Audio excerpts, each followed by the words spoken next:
Hello friends, എല്ലാവർക്കും സ്കൂളിയുടെ പുതിയൊരു വീഡിയോയിലേക്ക് സ്വാഗതം. ഇന്ന് നമ്മൾ പഠിക്കാൻ പോകുന്ന ടോപ്പിക്ക് 10th CBSEയിലെ കെമിസ്ട്രിയുടെ ഫസ്റ്റ് ചാപ്റ്ററായ കെമിക്കൽ ഇക്വേഷൻസ് ആൻഡ് റിയാക്ഷൻസ് എന്ന് പറയുന്ന ഒരു പാഠവും. ഇത് ഇൻട്രൊഡക്ടറി ക്ലാസ് ആണ്. സോ എല്ലാവരും വീഡിയോ മുഴുവനായിട്ട് കാണുക, നമ്മുടെ ചാനൽ സബ്സ്ക്രൈബ് ചെയ്യുക, മാക്സിമം ഷെയർ ചെയ്യുക. ഓക്കെ, അപ്പം നമ്മൾ ക്ലാസ്സിലോട്ട് കിടക്കാം. അതിന് മുന്നേ ആയിട്ട് your success is defined by the hard work you put in and the respect you earn. നിങ്ങളുടെ ജീവിതത്തിൽ നിങ്ങൾ നേടുന്ന സക്സസ് എന്ന് പറയുന്നത് നിങ്ങൾ ഒരു പ്രവൃത്തിയിലിടുന്ന ഹാർഡ് വർക്കും നിങ്ങൾ ഏൺ ചെയ്യുന്ന റെസ്പെക്റ്റുമാണ്. ഓക്കെ, ക്ലാസ്സിലോട്ട് നമുക്ക് കിടക്കാം. Chemical equations and reactions simple പാഠമാണ്, നമുക്ക് നോക്കാം. അതിനു മുന്നേ നമ്മളിപ്പോൾ വെക്കേഷനൊക്കെ ആണല്ലോ അല്ലേ? അപ്പോൾ നമ്മുടെ സ്കൂളിൽ 2 ക്ലാസ്സുകൾക്ക്, അതായത് 5 മുതൽ 7 വരെയുള്ള കുട്ടികൾക്കും 8 മുതൽ 10 വരെയുള്ള കുട്ടികൾക്കുമായിട്ട് എന്ത് ചെയ്യുന്നുണ്ട്, ഒരു വെക്കേഷൻ ക്ലാസ് കൊടുക്കുന്നുണ്ട്. സോ ഇപ്പോൾ ഒരു കോംബോ ഓഫറായ 999 എന്ത് ചെയ്യാം, 5 തൊട്ട് 7 വരെയുള്ള കുഞ്ഞുങ്ങൾക്കും 1299 8 മുതൽ 10 വരെയുള്ള കുഞ്ഞുങ്ങൾക്ക് എന്തുണ്ട്, ക്ലാസ്സുകൾ പ്രൊവൈഡ് ചെയ്യുന്നുണ്ട്. സോ മാക്സിമം എല്ലാവരും എന്ത് ചെയ്യുക, ജോയിൻ ചെയ്യുക. നമ്മുടെ പ്രോഡക്ട്സ് സ്കൂൾ ആപ്പിൽ നിന്ന് എന്ത് ചെയ്യാം, പർച്ചേസും ചെയ്യാം. സോ നമ്മൾ ഇന്ന് പഠിക്കാൻ പോകുന്ന ടോപ്പിക്കുകൾ ഏതെന്ന് നമുക്ക് ആദ്യം നോക്കാം. ഏതാണ്? Chemical change. എന്താണ് കെമിക്കൽ ചേഞ്ച് നമ്മൾ പഠിക്കണം. എന്താണ് കെമിക്കൽ ചേഞ്ച് നമ്മൾ പഠിക്കണം. കെമിക്കൽ റിയാക്ഷൻ എന്തെന്ന് പഠിക്കണം. ഇനി ഈ കെമിക്കൽ റിയാക്ഷനെ കുറിച്ച് പഠിക്കാൻ വേണ്ടി ഒരു 3 എക്സ്പെരിമെന്റും 4 റിസൾട്ടും ഉണ്ട്. ഓക്കെ, നമ്മളിന്ന് കുറച്ച് മാത്രമേ പഠിക്കുന്നുള്ളൂ. എന്താണ് കെമിക്കൽ ചേഞ്ച് എന്ന് പഠിക്കും, എന്താണ് കെമിക്കൽ റിയാക്ഷൻ എന്ന് പഠിക്കും. ഈ കെമിക്കൽ റിയാക്ഷനെ നമുക്ക് മനസ്സിലാക്കാൻ വേണ്ടി ഒരു 3 എക്സ്പെരിമെന്റ് ഉണ്ട്. ആ 3 എക്സ്പെരിമെന്റിൽ 4 റിസൾട്ടും ഉണ്ട്. ഓക്കെ, ആയോ? ആദ്യമേ വരികയാണ് എന്താണ് കെമിക്കൽ ചേഞ്ച്. എന്താണ് കെമിക്കൽ ചേഞ്ച് എന്നാണ് ആദ്യം പറയുന്ന കേസ്. എന്താണ് കെമിക്കൽ ചേഞ്ച്?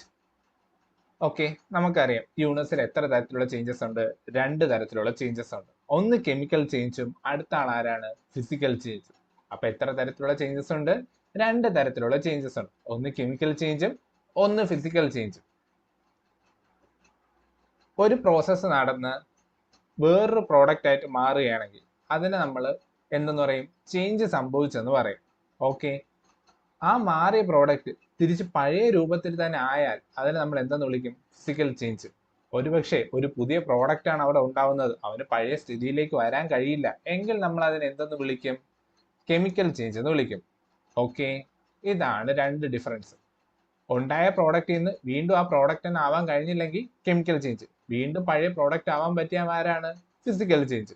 ഓക്കെ, ഇതാ നോക്കിയേ. Chemical change is a change of materials into another. ആ മെറ്റീരിയൽ എന്തായിട്ട് മാറുകയാണ്? വേറൊരു മെറ്റീരിയൽ ആയിട്ട് അവിടെ മാറുകയാണ്. Change of materials into another.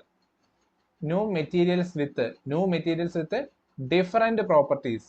New materials with different properties and more than one new substance are formed. ഒന്നിലധികം പുതിയ പുതിയ സബ്സ്റ്റൻസുകൾ എന്ത് ചെയ്യുകയും ചെയ്യും?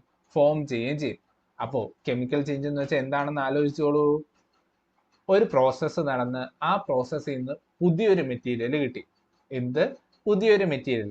ആ മെറ്റീരിയലിന് പാരന്റ് മെറ്റീരിയലായിട്ട് യാതൊരു സാമ്യവും കാണൂല. കാര്യം രണ്ടുപേരും പ്രോപ്പർട്ടി എന്തോന്നായിരിക്കും? ഡിഫറൻ്റ് ആയിരിക്കും. ചിലപ്പോൾ അവൻ സോളിഡ് ആയിരിക്കും, ഇവൻ ലിക്വിഡ് ആയിരിക്കും.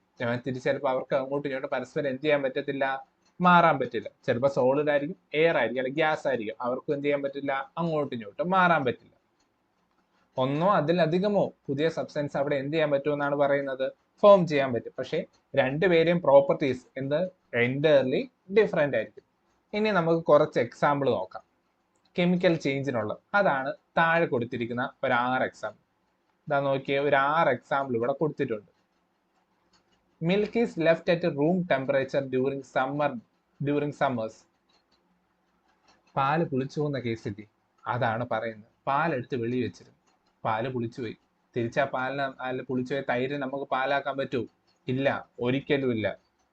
2, an iron nail is left exposed to humid atmosphere. നല്ല നനവുള്ള അറ്റ്മോസ്ഫിയർ, അതായത് അന്തരീക്ഷത്തിൽ എന്തുണ്ട്? മോയിസ്ചർ ഒക്കെ ഉണ്ട്. ആ ഒരു അറ്റ്മോസ്ഫിയറിൽ നമ്മൾ ഒരു ആണി കൊണ്ടുവച്ചു, ഇരുമ്പാണി കൊണ്ടുവച്ചു. ആ ഇരുമ്പാണി എന്ത് പറ്റും? തുരുമ്പെടുക്കും. നമ്മൾ കാണും, നമ്മളെ പൂട്ടൊക്കെ, അതായത് നമ്മുടെ ലോക്കൊക്കെ എന്ത് ചെയ്യും, കുറെ നാള് മഴയും വെയിലും എല്ലാം ഇങ്ങനെ കൊണ്ട് വരുമ്പോൾ അവൻ എന്ത് പറ്റുമെന്നാണ് പറയുന്നത്, അവന്റെ പ്രോപ്പർട്ടി മാറും. അവൻ എന്തായിട്ട് മാറും, റസ്റ്റിലോട്ട് മാറും. ഓക്കെ, അതായത് അവൻ എന്ത് ചെയ്യാൻ തുടങ്ങും, തുരുമ്പെടുക്കാൻ തുടങ്ങും. തുരുമ്പെടുത്താൽ തിരിച്ചവൻ എങ്ങോട്ട് വരാൻ പറ്റില്ല, പഴയ പോലെ അയണായിട്ട് മാറാൻ പറ്റൂല. അപ്പൊ ഇതും കെമിക്കൽ ചേഞ്ചിന്റെ ഒരു എക്സാമ്പിൾ. ഇനി അടുത്ത് ഗ്രേപ്സ് ഗെറ്റ് ഫെർമെന്റഡ്, മുന്തിരി പുളിച്ചു പോകുന്നത്. അതായത് വൈനൊക്കെ ഉണ്ടാക്കാൻ ഉപയോഗിക്കുന്ന എന്താണ്, കെമിക്കൽ ചേഞ്ച് എന്ന് പറയുന്ന പ്രോപ്പർട്ടിയാണ്. നമുക്കറിയാം, നമ്മുടെ വീട്ടിൽ തന്നെ മുന്തിരി ഒരു 2-3 ദിവസം പുറത്ത് വെച്ചിരുന്നെന്ന് വിചാരിച്ചു. കുറച്ച് കഴിയുമ്പോൾ നമുക്ക് അത് ടേസ്റ്റ് ചെയ്ത് നോക്കുമ്പോൾ എന്ത് മനസ്സിലാവും, അതിനൊരു ടേസ്റ്റിന്റെ വ്യത്യാസം നമുക്ക് മനസ്സിലാവും. ഇതാണ് നമ്മൾ എന്തുകൊണ്ട് സൂചിപ്പിക്കുന്നത്, ആ ഒരു കെമിക്കൽ ചേഞ്ച് കൊണ്ട് സൂചിപ്പിക്കുന്നത്. Cookies food, simple example. അമ്മ വീട്ടിൽ എന്ത് ചെയ്യുന്ന, മലക്കറി അരിഞ്ഞ് മാറ്റിയിട്ട് എന്ത് ചെയ്യും, ആഹാരം പാചകം ചെയ്യും. ആ ആഹാരം പാചകം ചെയ്ത് തിരിച്ച് നമുക്ക് വീണ്ടും വെജിറ്റബിൾസോ അല്ലെങ്കിൽ ഫ്രൂട്ട്സ് ആയിട്ട് മാറ്റാൻ പറ്റുമോ, ഒരിക്കലും ഇല്ല. അവയൊന്നും നമുക്ക് എന്ത് ചെയ്യാൻ പറ്റില്ല, തിരിച്ച് വീണ്ടും പഴയ രൂപത്തിലാക്കാൻ പറ്റില്ല. വൺസ് എ കുക്കീസ് ഫുഡ് അല്ലെങ്കിൽ ഫുഡ് ഈസ് കുക്ക്ഡ്, നമുക്ക് എന്ത് ചെയ്യാൻ പറ്റത്തില്ല, തിരിച്ചവരെ മാറ്റാൻ പറ്റൂല. Mean food gets digested in our body, നമ്മുടെ ബോഡിയിൽ ആരുടെ ഡൈജഷൻ, ഫുഡിന്റെ ഡൈജഷൻ. ഓരോരോ മാറി, പ്രോട്ടീനും അങ്ങനത്തെ ഓരോ ആൾക്കാർ, കാർബോഹൈഡ്രേറ്റ്, സ്റ്റാർച്ച് എന്നൊക്കെ മാറി മാറി വരുന്നു. അവരെ തിരിച്ചു കൊണ്ടുവരാൻ പറ്റൂ, ഒരിക്കലും നമുക്ക് തിരിച്ചു കൊണ്ടുവരാൻ പറ്റൂല. Once it change always change. അതിനെ നമ്മൾ എന്തെന്ന് വിളിക്കുന്നത്, കെമിക്കൽ ചേഞ്ച് എന്ന് വിളിക്കുന്നത്. അതിനെ നമ്മൾ എന്തെന്ന് വിളിക്കുന്നത്, കെമിക്കൽ ചേഞ്ച് എന്ന് വിളിക്കുന്നത്. Last best example, combustion. നമ്മളെ വീട്ടിൽ വിറക് കത്തിക്കുന്നു, അല്ലയോ? വിറക് കത്തുമ്പോൾ എന്താ പറ്റുന്നത്, അവിടെ ആഷസ് ഫോം ചെയ്യും. വിറക് കത്തുമ്പോൾ നമ്മൾ അവിടെ എന്ത് ഫോം ചെയ്യും, ആഷസ് ഫോം ചെയ്യും. ആ ആഷിന് തിരിച്ച് വിറകാകാൻ പറ്റുമോ, ഇല്ല, ഒരിക്കലും ഇല്ല. ഇത്ര എന്തിന് എക്സാമ്പിൾ ആണ്, കെമിക്കൽ ചേഞ്ചിന് എക്സാമ്പിൾ ആണ്. ഇൻ ദീസ് എബോവ് സിറ്റുവേഷൻ, മുകളിൽ പറഞ്ഞ എല്ലാ സിറ്റുവേഷൻസിലും the nature and identity of the initial substance have somewhat change.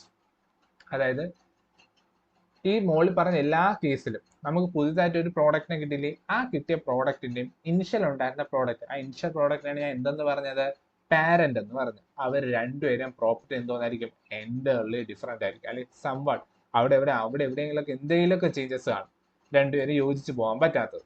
Okay, അപ്പം കെമിക്കൽ ചേഞ്ചസ് എന്ന് പറയുന്ന പോർഷൻ എന്താണെന്ന് ഒരു പിടുത്തം കിട്ടി കാണുമേ. അതായത് ഒരു ചേഞ്ച് സംഭവിച്ച് വേറൊരു പ്രൊഡക്റ്റായി മാറിയ അവന് തിരിച്ച് എന്ത് ചെയ്യാൻ പറ്റത്തില്ല, പഴയ പ്രോഡക്റ്റ് ആയിട്ട് മാറാൻ പറ്റൂല. അല്ലെങ്കിൽ അതിന്റെ പ്രോപ്പർട്ടിയും പാരന്റ് മെറ്റീരിയലിന്റെ പ്രോപ്പർട്ടി എന്തോന്നായിരിക്കും, എൻ്റർലി ഡിഫറെന്റ് ആയിരിക്കും. ഇതാ നോക്കിയേ, അയൺ എന്തായിട്ട് മാറുന്നത്, റസ്റ്റ് ആയിട്ട് മാറുന്നത്. അയൺ റസ്റ്റ് ആയിട്ട് മാറുന്നതിന്റെ കേസ് ഞാൻ പറഞ്ഞു എപ്പോഴാണെന്ന് പറഞ്ഞ്, വെൻ ഹ്യൂമിഡ് അറ്റ്മോസ്ഫിയറിൽ ഇവനെ കൊണ്ട് എക്സ്പോസ് ചെയ്താൽ എന്തായിട്ട് മാറും, അയണ് റസ്റ്റ് സംഭവിക്കും. അയണിന് എന്ത് സംഭവിക്കും, റസ്റ്റ് സംഭവിക്കും. ഇത് നമ്മൾ പറഞ്ഞു. അടുക്കളയിൽ അമ്മ ആഹാരം പാചകം ചെയ്യുന്ന കേസ്, അടുക്കളയിൽ ആഹാരം പാചകം ചെയ്യുന്ന കേസിൽ എന്താണ് സംഭവിക്കുന്നതെന്ന് വെച്ചാൽ, എന്താണ് സംഭവിക്കുന്നത്, ആ ഫുഡ് കുക്ക് ആവേണം, അവിടെ കെമിക്കൽ ചേഞ്ച് ആണ് നടക്കുന്നത്. ഇനി ദാ പാല് തൈരാവുന്ന കേസ്, പാല് തൈരാവുന്നത് ആർക്ക് ഉദാഹരണമാണ്, കെമിക്കൽ ചേഞ്ചിന് ഉദാഹരണമാണ്. പാല് തൈരാവുന്നത് ആർക്ക് ഉദാഹരണമാണെന്ന് വെച്ചാൽ, ആർക്ക് ഉദാഹരണമാണെന്ന് പറയണം, കെമിക്കൽ ചേഞ്ചിന് ഉദാഹരണമാണ്. പാല് തൈരാവുന്നത് ആർക്ക് ഉദാഹരണമാണെന്ന് വെച്ചാൽ, ആർക്ക് ഉദാഹരണമാണെന്ന് പറയണം, കെമിക്കൽ ചേഞ്ചിന്. ഇനി ലാസ്റ്റ് കൊടുക്കുന്ന ആള് നോക്കിയേ, ആരാണിത്, വിറക് കത്തുന്നതല്ലയോ. അതെന്താണ് ഇവിടെ പറയുന്നത്, കമ്പഷൻ എന്നാണ് പറയുന്നത്. അതിനെ നമ്മൾ എന്താണ് പറയുന്നത്, കമ്പഷൻ എന്നാണ് പറയുന്നത്. കമ്പഷൻ എന്ന് പറയുന്ന പ്രോസസ്സ് ഏതാണ്, ഒരു കെമിക്കൽ ചേഞ്ച് ആണ്. കമ്പഷൻ എന്ന് പറയുന്ന പ്രോസസ്സും എന്ത് ചേഞ്ച് ആണ്, ഒരു കെമിക്കൽ ചേഞ്ച് ആണ് കമ്പഷൻ എന്ന് പറയുന്നത്. ഓക്കെ, ഇത്രയും കാര്യം. ഒന്ന്, അയണിൽ എന്ത് സംഭവിക്കുന്നത്, റസ്റ്റ് ഉണ്ടാവുന്നത്. അടുത്ത് ഫുഡ് കുക്ക് ആവുന്ന പ്രോസസ്സ്. പാല് തൈരാവുന്ന പ്രോസസ്സ്. കമ്പഷൻ, അതായത് വിറക് കത്തുന്നത്, അല്ലെങ്കിൽ വേറെ ഏത് വിറകായാലും കുഴപ്പമില്ല, വേറെ എന്ത് കത്തുന്നതായാലും അതെല്ലാം ഇതിനകത്ത് ഫോം ചെയ്യും, കെമിക്കൽ റിയാക്ഷനിൽ വരുന്നതാണ് അവയെല്ലാം ഏതിനകത്താണ് വരുന്നത്, കെമിക്കൽ റിയാക്ഷൻ. സി, അവരെല്ലാവർക്കും ആർക്കാണുള്ളത്, സി എന്ന് പറയുന്നത്, അതായത് കെമിക്കൽ ചേഞ്ചിനാണ് ഇതെല്ലാം വരുന്നത്. ഇവരാരും വരുന്നില്ല, ഫിസിക്കൽ ചേഞ്ചസിന് വരുന്നില്ല. ഫിസിക്കൽ ചേഞ്ച് നമ്മൾ പെട്ടെന്ന് പറയുകയാണെങ്കിൽ നമ്മൾ ഏത് പറയും, നമ്മുടെ കളിമണ്ണിൽ നിന്ന് ഓരോരോ രൂപം ഉണ്ടാക്കുന്നത്. തിരിച്ചവ വീണ്ടും ഏത് ഫോം തന്നെ വരും, കളിമണ്ണിന്റെ ആ രൂപത്തിൽ തന്നെ വന്ന് നിൽക്കും, അല്ലേ? അതാണ് അത് ഫിസിക്കൽ ചേഞ്ചിന് ഒരു എക്സാമ്പിൾ. നമുക്കിവിടെ കെമിക്കൽ മാത്രം പഠിച്ചാൽ മതി, അതാണ് നമ്മൾ ഫിസിക്കലിനെ കുറിച്ച് അധികം പറയാതെ പോകുന്നത്. ഓക്കെ, കെമിക്കൽ ചേഞ്ചസ് കഴിഞ്ഞു. ഇനി നമ്മൾ അടുത്ത് നോക്കാൻ പോകുന്ന ആരെയായിരിക്കും, കെമിക്കൽ റിയാക്ഷൻസിനെയാണ് നമ്മൾ നോക്കാൻ പോകുന്നത്. ഇനി അടുത്ത നമ്മൾ നോക്കാൻ പോകുന്ന ആരെന്ന് വെച്ചാൽ ആരെയാണ്, കെമിക്കൽ റിയാക്ഷൻസ്. ഏറ്റവും ഇമ്പോർട്ടൻ്റ് ആണ്, നിങ്ങൾക്ക് കെമിക്കൽ ചേഞ്ച് എന്തെന്ന് മനസ്സിലായിട്ടുണ്ടെങ്കിൽ കെമിക്കൽ റിയാക്ഷൻ മനസ്സിലാവും. പെട്ടെന്ന് കെമിക്കൽ ചേഞ്ച് പറയാൻ എന്ത് ചെയ്യും, ഒരു ന്യൂ പ്രോഡക്റ്റ് ഉണ്ടാവുന്നു. ഓൾഡ് പ്രോഡക്റ്റിനെ വെച്ച് നോക്കുമ്പോൾ ന്യൂ പ്രോഡക്റ്റിന്റെ പ്രോപ്പർട്ടി എന്ന് പറയുന്നത് എന്തോന്നായിരിക്കും, ഡിഫറെന്റ് ആയിരിക്കും, അല്ലെങ്കിൽ അവിടെ ചേഞ്ച് സംഭവിച്ചതാണ്. ഇതാ നോക്കി, any changes in which new molecules are formed are formed to be said chemical changes. അതായത് എവിടെ ന്യൂ മോളിക്യൂൾ ഫോം ചെയ്തോ അതിനെ നമ്മൾ എന്തെന്ന് പറയും, കെമിക്കൽ ചേഞ്ച് എന്ന് പറയും. എവിടെ ന്യൂ മോളിക്യൂൾ ഫോം ചെയ്തോ അല്ലെങ്കിൽ എവിടെ ന്യൂ പ്രോഡക്റ്റ് ഫോം ചെയ്തോ അതിനെ നമ്മൾ എന്തെന്ന് പറയും, കെമിക്കൽ റിയാക്ഷൻ എന്ന് പറയും. എവിടെ നമ്മൾ ആരെയാണ് ന്യൂ മോളിക്യൂൾ ഫോം ചെയ്തോ അവിടെ നമ്മൾ എന്തെന്ന് പറയും, കെമിക്കൽ റിയാക്ഷൻ എന്ന് പറയും. whenever a chemical change occurs, എപ്പോഴാണോ ഒരു കെമിക്കൽ ചേഞ്ച് ഒക്കർ ചെയ്യുന്നത്, we can say that a chemical reaction has taken place. അവിടെ എന്ത് നടന്നു നമുക്ക് പറയാം, ഒരു കെമിക്കൽ റിയാക്ഷൻ നടന്നെന്ന് പറയാം. അപ്പോൾ ഒന്നാമത്തെ കാര്യം ന്യൂ പ്രോഡക്റ്റ് ഫോം ചെയ്തു. ഒന്നാമത്തെ കാര്യം ഒന്നുകൂടെ പറഞ്ഞേ, ന്യൂ പ്രോഡക്റ്റ് ഫോം ചെയ്തു. എന്താണ് ന്യൂ പ്രോഡക്റ്റ് ഫോം ചെയ്തു? അങ്ങനെയാണെങ്കിൽ നമ്മൾ അതിന് എന്തെന്ന് പറയും, കെമിക്കൽ ചേഞ്ച് എന്ന് പറയും. ന്യൂ പ്രോഡക്റ്റ് ഫോം ചെയ്താൽ നമ്മൾ എന്തെന്ന് പറയും, കെമിക്കൽ ചേഞ്ച് എന്ന് പറയും. ഈ ഒരു പ്രോസസ്സിനെ നമ്മൾ വിളിക്കുന്ന പേരെന്തായിരിക്കും, അല്ലെങ്കിൽ കെമിക്കൽ ചേഞ്ച് ഒക്കർ ചെയ്ത ആ ഒരു പ്രോസസ്സ് നമ്മൾ വിളിക്കുന്ന പേരാണ് എന്തെന്ന് പറയുന്നത്, കെമിക്കൽ റിയാക്ഷൻ. അല്ലെങ്കിൽ അവിടെ എന്ത് നടന്നെന്ന് പറയും, ഒരു കെമിക്കൽ റിയാക്ഷൻ നടന്നെന്ന് പറയും. അല്ലെങ്കിൽ അവിടെ എന്ത് നടന്നെന്ന് പറയും, ഒരു കെമിക്കൽ റിയാക്ഷൻ നടന്നെന്ന് പറയും. ഓക്കെ, രണ്ട് കാര്യങ്ങൾ ഓക്കെ ആയിട്ടുണ്ടോ? കെമിക്കൽ ചേഞ്ച് എന്താന്ന് പറഞ്ഞു, കെമിക്കൽ റിയാക്ഷൻ എന്താന്ന് പറഞ്ഞു. കെമിക്കൽ ചേഞ്ച് എന്ന് വെച്ചാൽ എന്താണ്, ഒരു ന്യൂ പ്രോഡക്റ്റ് ഫോം ചെയ്യുന്നതിനാണ് നമ്മൾ എന്തെന്ന് പറയുന്നത്, കെമിക്കൽ ചേഞ്ച് എന്ന് പറയണം. ഒരു കെമിക്കൽ ചേഞ്ച് ഉണ്ടാകുമ്പോൾ അവിടെ എന്ത് നടക്കും, ഒരു റിയാക്ഷൻ നടക്കും. ആ റിയാക്ഷൻ നമ്മൾ പറയുന്ന പേരാണ് എന്തെന്ന് പറയുന്നത്, കെമിക്കൽ റിയാക്ഷൻ എന്ന് പറയുന്നത്. നമ്മുടെ പാഠത്തിന്റെ പേര് തന്നെ എന്താണ്, കെമിക്കൽ റിയാക്ഷൻ ആൻഡ് ഇക്വേഷൻസ് എന്നാണ്. സോ നമ്മുടെ ഇൻട്രൊഡക്ഷൻ ആയതുകൊണ്ടാണ് നമ്മൾ എന്ത് ചെയ്യുന്നത്, ബേസ് കാര്യം അല്ലെ ചാപ്റ്ററിന്റെ ആദ്യം പറഞ്ഞിരിക്കുന്ന ബേസ് കാര്യം മാത്രം പറയും. ഇത് നിങ്ങൾ ഇവിടെ സെറ്റ് ആക്കി നിങ്ങൾക്ക് ബാക്കിയുള്ളത് എന്ത് ചെയ്യാൻ പറ്റും, എളുപ്പത്തിൽ പഠിക്കാൻ പറ്റും. കാര്യം ബാക്കി അങ്ങോട്ട് പോകുമ്പോൾ എന്തില്ല, അധികം സ്ട്രെസ്സോ സ്ട്രെയിനോ ഒന്നുമില്ല. എല്ലാം നമുക്ക് എങ്ങനെ തന്നെ പോകുന്നാണ് പറയുന്നത്, എളുപ്പത്തിൽ തന്നെ നമുക്ക് അങ്ങ് പോകും. അപ്പൊ രണ്ട് കാര്യങ്ങൾ പഠിച്ചിട്ടുണ്ടേ, കെമിക്കൽ ചേഞ്ച് എന്താണ്, കെമിക്കൽ റിയാക്ഷൻ എന്താണ്.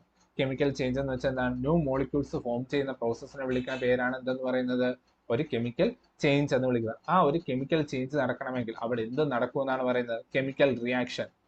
ഓക്കെ, സോ ഇനി നമുക്ക് കെമിക്കൽ റിയാക്ഷൻസിനെ കുറിച്ച് പഠിക്കാൻ വേണ്ടി നമുക്കൊരു 3 എക്സ്പെരിമെന്റ് ഉണ്ട്. ആ 3 എക്സ്പെരിമെന്റിലോട്ട് നമുക്ക് എന്ത് ചെയ്യാം, കടക്കാം. ഫസ്റ്റ് എക്സ്പെരിമെന്റ് ആണ് എന്തെന്ന് പറയുന്നത്, to study the change of state. State എന്ന് വെച്ചാൽ എന്താണ് നമുക്കറിയാം, എന്തായിരിക്കും സ്റ്റേറ്റ്. നമ്മൾ സ്റ്റേറ്റ്സ് ഓഫ് മാറ്റർ എന്നൊക്കെ പറഞ്ഞ് കുറെ പഠിച്ചിട്ടുണ്ട്. അതായത് ദ്രവ്യത്തിന്റെ, അതായത് മാറ്ററിന്റെ പല പല രൂപങ്ങൾ, സോളിഡ്, ലിക്വിഡ്, ഗ്യാസ്, പ്ലാസ്മ, അങ്ങനെയൊക്കെ പറഞ്ഞ് ഒരുപാട് അങ്ങ് നീണ്ടു പോകും. അതിനെയാണ് നമ്മൾ എന്തെന്ന് പറയുന്നത്, സ്റ്റേറ്റ്സ് ഓഫ് മാറ്റർ എന്ന് പറയുന്നത്.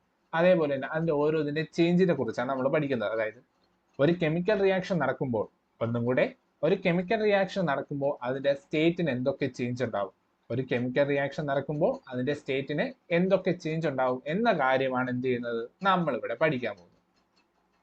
നോക്കിയേ, ആക്ടിവിറ്റി 1 നമ്മളിവിടെ കാണാൻ പോകുന്നത് എന്താണ്, ഇവിടുത്തെ ഫസ്റ്റ് ആക്ടിവിറ്റിയാണ് നമ്മളിവിടെ കാണാൻ പോകുന്നത്.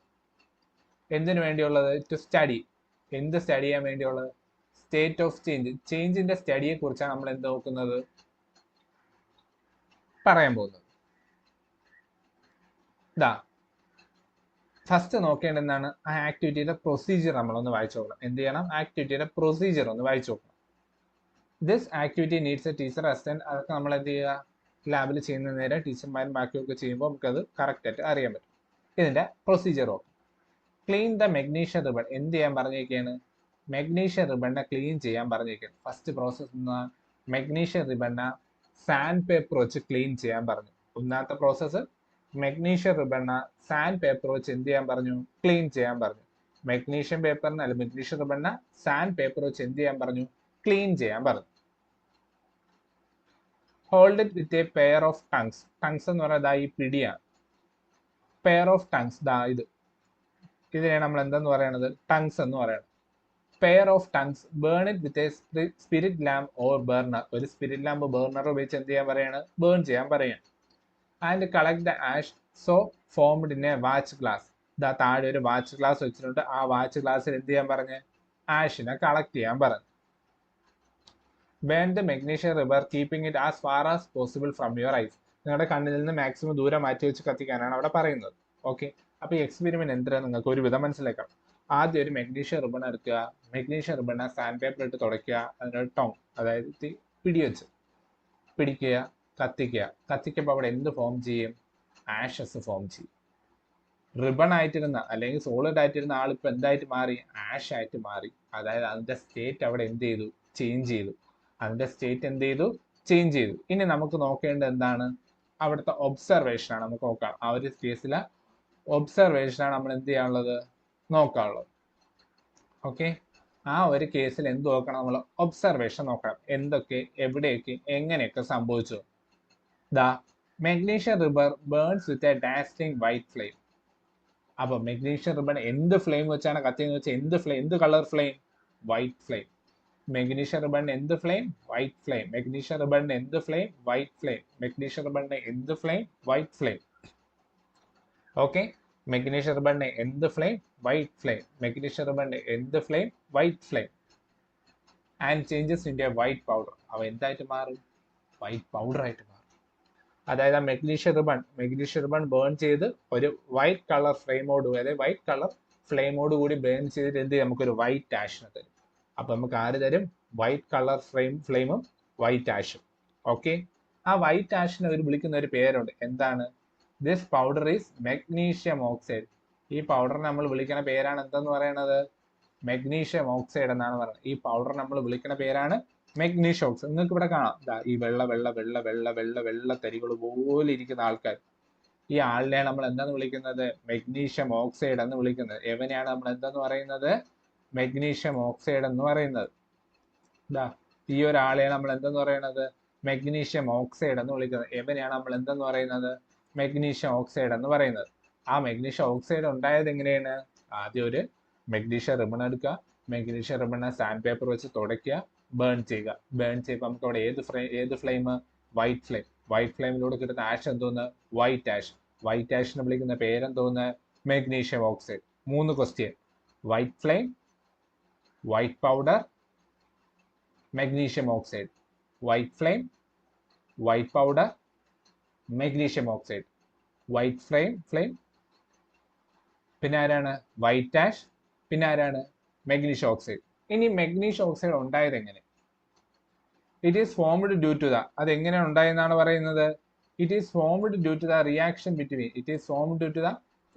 Between magnesium and oxygen. ആരൊക്കെ തമ്മിലുള്ള റിയാക്ഷൻ കാരണമാണ് ഉണ്ടായത്? അറ്റ്മോസ്ഫിയറിലുള്ള ഓക്സിജനും അതിന്റെ മണ്ടയിലുണ്ടായിരുന്ന എടുത്ത മെഗ്നീഷ്യം റിബണും തമ്മിലുള്ള റിയാക്ഷൻ. അതായത് ഓക്സിജനും മെഗ്നീഷ്യനും തമ്മിൽ റിയാക്ട് ചെയ്തിട്ടാണ് നമുക്ക് എന്ത് കിട്ടിയത്? മെഗ്നീഷ്യം ഓക്സൈഡ് കിട്ടിയത്. മെഗ്നീഷ്യവും ഓക്സൈഡും തമ്മിൽ റിയാക്ട് ചെയ്താണ് നമുക്ക് എന്ത് കിട്ടിയത്? മെഗ്നീഷ്യം ഓക്സൈഡ് കിട്ടിയത്. അറ്റ്മോസ്ഫിയർ ഉണ്ടായിരുന്ന ഓക്സിജൻ ആ മെഗ്നീഷ്യവും തമ്മിൽ റിയാക്ട് ചെയ്താണ് നമുക്ക് എന്ത് കിട്ടിയത്? മെഗ്നീഷ്യം ഓക്സൈഡ് കിട്ടിയത്. അത് രണ്ടും തമ്മിൽ റിയാക്ട് ചെയ്താണ് നമുക്ക് എന്ത് കിട്ടിയത്? മെഗ്നീഷ്യം ഓക്സൈഡ് കിട്ടിയത്. അത് തമ്മിൽ റിയാക്ട് ചെയ്തിട്ടാണ് നമുക്ക് എന്ത് കിട്ടിയത്? മെഗ്നീഷ്യം ഓക്സൈഡ് കിട്ടിയത്. ഓക്കെ, ചേഞ്ച് ഓഫ് സ്റ്റേറ്റ് നിങ്ങൾക്ക് ഇപ്പൊ മനസ്സിലായോ? അതായത് നമ്മൾ എടുത്ത സോളിഡ് കണക്കിരുന്ന മെഗ്നീഷ്യം ഇപ്പൊ എന്തായിട്ട് മാറി? ആഷ് ആയിട്ട് മാറി. ഓക്കെ, അല്ലെങ്കിൽ ആ റിബൺ എന്തായിട്ട് മാറി? ഇപ്പം ആഷ് ആയിട്ട് മാറി. അതെങ്ങനെ ആഷ് ആയിട്ട് മാറി?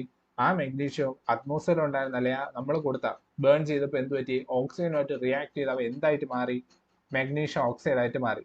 റിയാക്ഷന് നേരത്ത് ആ ഫ്ലെയിമിന്റെ കളർ എന്തെന്ന് വെച്ചാൽ എന്ത് കളറാണ് ഉണ്ടായിരുന്നത്? വൈറ്റ് കളറാണ് ഫ്ലെയിമിന്റെ കളർ. നമുക്ക് കിട്ടിയ ആഷിന്റെ കളർ എന്തോന്നായിരുന്നു? വൈറ്റ് കളർ ആഷ് ആയിരുന്നു നമുക്ക് കിട്ടിയത്. ഓക്കെ, ഇത് ആ വൈറ്റ് കളർ ആഷ് നമ്മൾ വിളിച്ച പേരാണ് എന്താണ്? Magnesium oxide. Okay, set. അപ്പോൾ ചേഞ്ചിന്റെ സ്റ്റേറ്റ് നമ്മൾ പഠിച്ചു. ഇനി നമ്മൾ അടുത്ത പഠിക്കാൻ പോകുന്നതാണ് ആരെന്ന് പറയുന്നത്? Change in colour. ആ കളറിനുണ്ടാവുന്ന ചേഞ്ച് ആണ് നമ്മൾ ഇനി പഠിക്കാൻ പോകുന്നത്. അടുത്ത നമ്മൾ പഠിക്കാൻ പോകുന്ന ആർക്കുണ്ടാവുന്ന ചേഞ്ച് ആണ്? കളറിനുണ്ടാവുന്ന ചേഞ്ച് ആണ് അടുത്ത നമ്മൾ പഠിക്കാൻ പോകുന്നത്. To study the change in colour. അടുത്ത നമ്മൾ പഠിക്കാൻ പോകുന്ന ആർക്കാണ്? കളറിൽ ഉണ്ടാവുന്ന ചേഞ്ച്. ഈ കളറിൽ ഉണ്ടാവുന്ന ചേഞ്ച് ആണ് ഞാൻ ഇവിടെ എന്ത് ചെയ്യുന്നത്? ഓരോരോ ഫിഗർ ആയിട്ട് കാണിച്ചേക്കുന്നത്. ഓക്കെ, ഓരോരോ ഫിഗറിൽ കാണിച്ച കളറിൽ ഉണ്ടാകുന്ന ചേഞ്ച്. ഇത് ആദ്യം നോക്കിയേ. ആദ്യം ഒരു ടെസ്റ്റ് ട്യൂബിൽ ഒരാൾ മാത്രം ഇരിക്കുന്നു. ഏതോ ഒന്നിനെ ഒഴിക്കാൻ പോകുന്നു. കുറച്ച് കഴിഞ്ഞപ്പോൾ ദാ ഇങ്ങനെ ഒഴിച്ച്. അപ്പോൾ ദാ കുറച്ച് മഞ്ഞയായി. വീണ്ടും കുറച്ചുകൂടെ ഒഴിച്ചാൽ അത് ഫുള്ള് മഞ്ഞയാവാറായി. മൊത്തം ഒഴിക്കാറായപ്പോൾ എന്ത് പറ്റി? അവ മൊത്തവും മഞ്ഞയായി. ഇതാണ് നമ്മുടെ എക്സ്പീരിയൻസ്. ആദ്യം പ്ലെയിൻ ആയിട്ടിരുന്ന ആള് ലാസ്റ്റ് എത്തിയപ്പോൾ എങ്ങനെയായിട്ട് മാറി? വൈറ്റ് ആയിട്ട് മാറി. ആദ്യം പ്ലെയിൻ ആയിട്ടിരുന്ന ആള് ലാസ്റ്റ് ആയപ്പോ എങ്ങനെ മാറി? വൈറ്റ് ആയിട്ട് മാറി. പ്ലെയിൻ ആയിരുന്നു, ലാസ്റ്റ് എത്തിയപ്പോ എന്തായിട്ട് മാറി? വൈറ്റ് ആയിട്ട് മാറി. ഇനി ഇവിടുത്തെ ആൾക്കാരൊക്കെ നമ്മൾ നേരത്തെ നോക്കിയതിൽ ആരൊക്കെയായിരുന്നു ആൾക്കാരെന്ന് പറയുന്നത്? മെഗ്നീഷ്യം മാത്രമേ ഉണ്ടായിരുന്നുള്ളൂ. പിന്നെ ആരുണ്ടായിരുന്നു? കമ്പഷനും ഉണ്ടായിരുന്നു. ഇവിടെയാണ് കമ്പഷൻ ഇല്ല, പകരം ആര് മാത്രമേ ഉള്ളൂ? ആരൊക്കെ ഉണ്ട്? Lead nitrate solution. ആദ്യത്തെ ആളാണ് ആരെന്ന് പറയുന്നത്? ലെഡ് നൈട്രേറ്റ് സൊല്യൂഷൻ എന്ന് പറയുന്നത് ആദ്യത്തെ ആളാണ് ആര്? Lead nitrate solution. ഇതാ എവനാണ് ആരെന്ന് പറയണത്? ലെഡ് നൈട്രേറ്റ് സൊല്യൂഷൻ എന്ന് പറയണം. താഴെ ഇരിക്കണ ഈ ഒരു ചുമ്മാ ഇരിക്കുന്ന ആളാണ് എന്തെന്ന് പറയണത്? ലെഡ് നൈട്രേറ്റ് സൊല്യൂഷൻ എന്ന് പറയണം. ഓർത്തു വെച്ചോ, ലെഡ് നൈട്രേറ്റ്.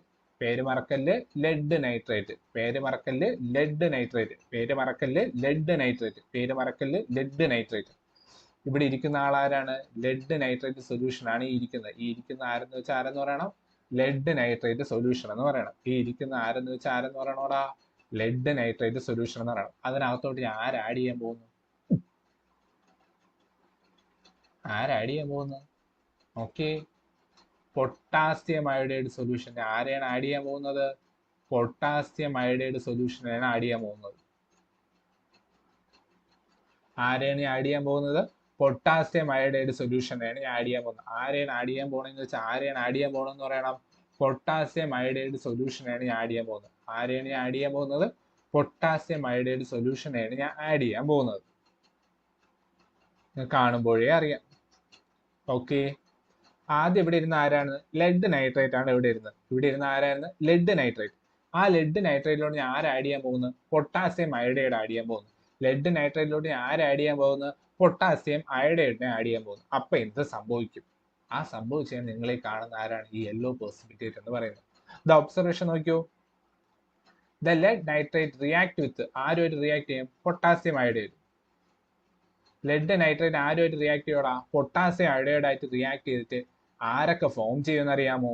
ലെഡ് അയോഡൈഡും ഫോം ചെയ്യും, പൊട്ടാസ്യം നൈട്രേറ്റും ഫോം ചെയ്യും.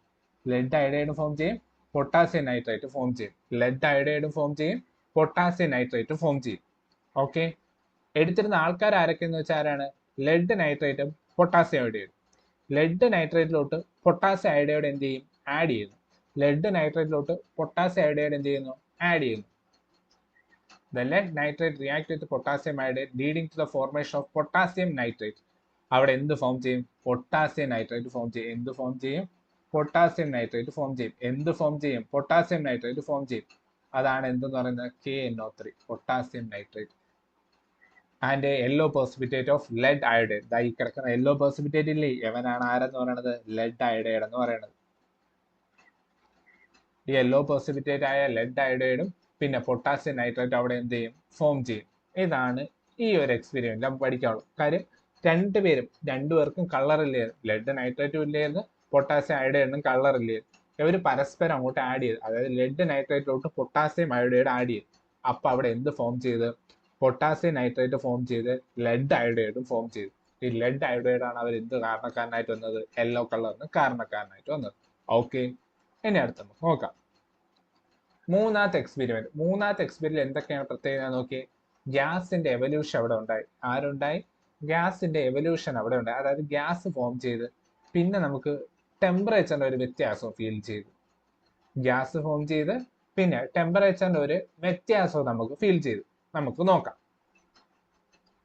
Okay, take a few zinc granules. ആരെടുക്കാൻ പറഞ്ഞ്? Zinc granule.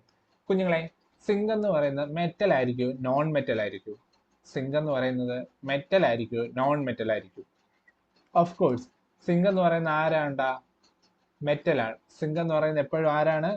മെറ്റലാണ്. ഓക്കെ, ആ സിങ്കിന്റെ തരികൾ എവിടെ എടുക്കാൻ പറഞ്ഞു? ഒരു കോണിക്കൽ ഫ്ലാസ്കിലോ ടെസ്റ്റ് ട്യൂബിൽ എടുക്കാൻ പറയും. എന്നിട്ട് അതിലൂടെ ആഡ് ചെയ്യാൻ പറയും? ഡൈലൂട്ട് ഹൈഡ്രോക്ലോറിക് ആസിഡ് അല്ലെങ്കിൽ sulphuric acid. Dilute hydrochloric acid അല്ലെങ്കിൽ സൾഫ്യൂരിക് ആസിഡ്. അപ്പോൾ സിങ്ക് ഗ്രാനുകൾ ഒരു ടെസ്റ്റ് ട്യൂബിൽ എടുക്കാൻ പറഞ്ഞ്, അല്ലെങ്കിൽ എന്തെടുക്കാൻ പറഞ്ഞ്? കോണിക്കൽ ഫ്ലാസ്കി എടുക്കാൻ പറഞ്ഞ്. അതിനകത്തോട്ട് ആരെ ആഡ് ചെയ്യാൻ പറഞ്ഞ്? സിങ്ക് ഗ്രാനുൾസിനെ ആഡ് ചെയ്യാൻ പറഞ്ഞു. അതിനകത്തോട്ട് ആരെ ആഡ് ചെയ്യാൻ പറഞ്ഞ്? സിങ്ക് ഗ്രാനുൾസിനെ ആഡ് ചെയ്യാൻ പറഞ്ഞു.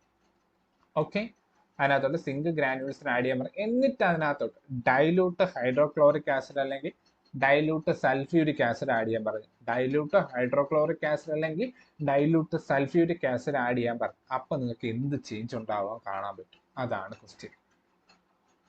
ഇതിനു മുമ്പേ ഒരു കാര്യം പറയാം. മെറ്റലും ഒരു ആസിഡുമായിട്ട് റിയാക്ട് ചെയ്തെന്ന് വിചാരിച്ചു. Metal reacts with an acid, അവിടെ ആരൊക്കെ ഫോം ചെയ്യും? ഒരു സാൾട്ടും ഫോം ചെയ്യും, അതിന്റെ കൂടെ ആര് ഫോം ചെയ്യും എന്നാണ് പറയണത്? ഒരു ഹൈഡ്രജൻ ഗ്യാസും ഫോം ചെയ്യും. ഓക്കെ, ഒരു സോൾട്ടും ഫോം ചെയ്യും, ഒരു ഹൈഡ്രജൻ ഗ്യാസും ഫോം ചെയ്യും. ഇത് എപ്പോഴും ഓർത്ത് വെച്ചോണം. when a metal reacts with acid, it gives salt and hydrogen. Okay, ഇതിന്റെ ബാക്കി ഒബ്സർവേഷൻ നമുക്ക് നോക്കാം. Zinc metal is converted to zinc chloride. ഇവിടുത്തെ സിങ്ക് മെറ്റൽ ആരായിട്ട് മാറും? സിങ്ക് ക്ലോറൈഡുമായിട്ട് മാറും. ഇത് എപ്പോഴുള്ള റിയാക്ഷൻ ആണെന്ന് അറിയാമോ? സിങ്കും നമ്മൾ അവിടെ എടുത്ത HCl തമ്മിലുള്ള റിയാക്ഷൻ ആണ് ഈ കാണുന്നത്. സിങ്കും അവിടെ എടുത്ത HCl തമ്മിലുള്ള റിയാക്ഷനിലാണ് നമ്മൾ ഈ കാണുന്നത്. സിങ്കും അവിടെ എടുത്ത HCl ഉള്ള റിയാക്ഷനാണ് ആരവിടെ ഫോം ചെയ്യുന്നത്? സിങ്ക് ക്ലോറൈഡ് ഫോം ചെയ്യുന്നത്. ഓക്കെ, സിങ്ക് ക്ലോറൈഡ് ഫോം ചെയ്തു. എന്നിട്ട് ഞാൻ പറഞ്ഞു അവിടെ ആരൊക്കെ ഫോം ചെയ്യും? ആ ഒരു സോൾട്ടും ഫോം ചെയ്യും, അതിന്റെ കൂടെ ആരും ഉണ്ടാവും എന്നാണ് പറഞ്ഞത്? ആ ഒരു സോൾട്ടും ഫോം ചെയ്യും, അതിന്റെ കൂടെ ആരും ഉണ്ടാവും? അതിന്റെ കൂടെ ഹൈഡ്രജൻ ഗ്യാസും ഉണ്ടാവും. അതിന്റെ കൂടെ ആരും ഉണ്ടാവും? ഹൈഡ്രജൻ ഗ്യാസും ഉണ്ടാവും. അപ്പോ നമ്മളെടുത്ത സിങ്ക് ഗ്രാനുൾസ് വെച്ചാൽ മെറ്റലാണ്. ആ മെറ്റലും dilute hydrochloric acid, dilute sulphuric acid. Dilute acid ആണ്. ഇവർ രണ്ടുപേരും, അതായത് മെറ്റൽ റിയാക്ട് വിത്ത് ആസിഡ്, നമുക്ക് സോൾട്ടും കിട്ടും, കൂടെ ആരും കിട്ടും എന്നാണ് നമ്മൾ അവിടെ പറയുന്നത്? ഹൈഡ്രജനും കിട്ടും. കൂടെ മെറ്റലും കിട്ടും, അതിന്റെ കൂടെ നമുക്ക് ആരെയും കിട്ടും? ഹൈഡ്രജനെയും കിട്ടും. മെറ്റലും കിട്ടും, മെറ്റലല്ല സോൾട്ടും കിട്ടും, അതിന്റെ കൂടെ ആരെയും കിട്ടും? ഹൈഡ്രജനെയും കിട്ടും. And releasing some amount of heat. അവിടെ എന്ത് ഫോം ചെയ്യോടാ? കുറച്ച് ഹീറ്റും അവരെന്ത് ചെയ്യും? റിലീസ് ചെയ്യും. അതായത് എക്സോതെർമിക് റിയാക്ഷൻ അവിടെ ഫോം ചെയ്യും. നമുക്കറിയാം രണ്ട് തരത്തിലുള്ള റിയാക്ഷൻ ഉണ്ടല്ലേ? എക്സോതെർമിക് റിയാക്ഷൻ ഉണ്ട്, എൻഡോതെർമിക് റിയാക്ഷൻ ഉണ്ട്. എത്ര തരത്തിലുണ്ട്? രണ്ട് തരത്തിലുള്ള റിയാക്ഷൻ ഉണ്ട്. ഒന്ന് എക്സോതെർമിക് റിയാക്ഷൻ ഉണ്ട്, രണ്ട് എൻഡോതെർമിക് റിയാക്ഷൻ ഉണ്ട്. എക്സോതെർമിക്കും ഉണ്ട്, എൻഡോതെർമിക്കും ഉണ്ട്. ഇവിടെ നടന്ന ആരാണ്? എക്സോ. നമ്മൾ വീട്ടിലൊക്കെ എക്സോ സോപ്പ് എന്തിനാണ് ഉപയോഗിക്കുന്നത് എന്ന് ആലോചിച്ച് നോക്കി. എന്തിനാണ് എക്സോ ഉപയോഗിക്കുന്നത്? അപ്പൊ നമ്മൾ എന്തിന് എക്സോ? യെസ്, കീടാണുക്കളെ എടുത്ത് വെളിയെറിയാൻ. സെയിം പരിപാടി. ചൂടിനെ പുറത്തോട്ട് കളയുന്ന പ്രോസസ്സാണ് ഏതെന്ന് പറയുന്നത്? എക്സോതെർമിക് റിയാക്ഷൻ എന്ന് പറയുന്നത്. ആ എക്സോതെർമിക് റിയാക്ഷൻ ആണ് ഇവിടെ നടക്കുന്നത്. അതുകൊണ്ടാണ് ആ ടെസ്റ്റ് ട്യൂബിന്റെ bottom, due to this the bottom of the test tube hot when we touch. നമ്മൾ അതിനെ തൊട്ട് നോക്കുമ്പോൾ എന്ത് ചെയ്യും? ചൂട് നമുക്ക് അനുഭവപ്പെടും. ലാബിലൊക്കെ നമുക്ക് ചെയ്ത് നോക്കാം. അതായത് +2 ലാബൊക്കെ വരുമ്പോൾ നമ്മൾ ഈ എക്സ്പെരിമെന്റ് ഒക്കെ ചെയ്യും. ആ നേരത്ത് നമുക്ക് ഇതെല്ലാം എന്ത് ചെയ്യാൻ പറ്റും? വിറ്റ്നസ് ചെയ്യാൻ പറ്റും, എക്സ്പീരിയൻസ് ചെയ്യാൻ പറ്റും, എല്ലാം ചെയ്യാൻ പറ്റും. ഓക്കെ, വെച്ച കാര്യങ്ങൾ എന്ത് ചെയ്യാം? നമുക്കൊന്നും കൂടെ റീവൈൻഡ് ചെയ്യാം. ഓക്കെ, ഫസ്റ്റ് നമ്മൾ പറഞ്ഞ എന്താണ്? കെമിക്കൽ ചേഞ്ച് എന്തെന്ന് പറഞ്ഞ് അതിനകത്ത് നടന്ന പ്രോസസ്സ് പറഞ്ഞ്, കെമിക്കൽ റിയാക്ഷൻ, കെമിക്കൽ ചേഞ്ചിന്റെ എക്സാമ്പിൾസ് നമ്മൾ കുറച്ച് പറഞ്ഞ്, കുറച്ചല്ല ഒരു 4, 5, 6 നമ്മൾ എന്തായാലും പറഞ്ഞു. പിന്നെ നമ്മൾ സ്റ്റേറ്റിന്റെ ചേഞ്ച് പറഞ്ഞു. സ്റ്റേറ്റിന്റെ ചേഞ്ച് പറയാൻ വേണ്ടി നമ്മൾ ഉപയോഗിച്ച ആരെയാണ്? മഗ്നീഷ്യം റിബണിന്റെ കമ്പഷന്റെ കേസാണ് ഉപയോഗിച്ചത്. മഗ്നീഷ്യം ഓക്സൈഡ് അവിടെ ഫോം ചെയ്തു. മഗ്നീഷ്യം ഓക്സൈഡ് എന്നതാണ് വൈറ്റ് പൗഡർ ആയിട്ടാണ് അവിടെ ഫോം ചെയ്തത്. മഗ്നീഷ്യം ഓക്സൈഡ് എങ്ങനെയാണ് ഫോം ചെയ്തത്? വൈറ്റ് പൗഡർ ആയിട്ടാണ് അവിടെ ഫോം ചെയ്തത്. ഓക്കെ, പിന്നെ നമ്മൾ അവിടെ വന്ന് ആരെയായിട്ടാണ് വന്നത്? Change in colour. അതിനെന്താണ് എടുത്തത്? ലെഡ് നൈട്രേറ്റ് സൊല്യൂഷനും എടുത്ത്, പിന്നെ ആരാണ് എടുത്തത്? Potassium iodide. ഇത് ലാസ്റ്റ് സംഭവം കഴിഞ്ഞ് എന്താണ് അത് കിട്ടിയത്? ലെഡ് നൈട്രേറ്റ് മാറി എന്തായി? ലെഡ് അയോഡൈഡും. പിന്നെ പൊട്ടാസ്യം അയോഡൈഡ് മാറിയിട്ട് ആരുമായി? പൊട്ടാസ്യം നൈട്രേറ്റും ആയിട്ട് മാറി. പിന്നെ ടെമ്പറേച്ചറിന്റെ ക്ലാസ് വേറെ ഒന്നുമല്ല, മെറ്റലും ആസിഡും തമ്മിൽ റിയാക്ട് ചെയ്ത് അവിടെ ആര് ഫോം ചെയ്യും? ഹൈഡ്രജൻ ഗ്യാസ് ഫോം ചെയ്യും. അതൊരു എക്സോതെർമിക് റിയാക്ഷനോ. ഇത്രയും കാര്യങ്ങളാണ് നമ്മൾ എന്ത് ചെയ്തത്? ഈ ഒരു വീഡിയോയിലൂടെ പഠിച്ചത്.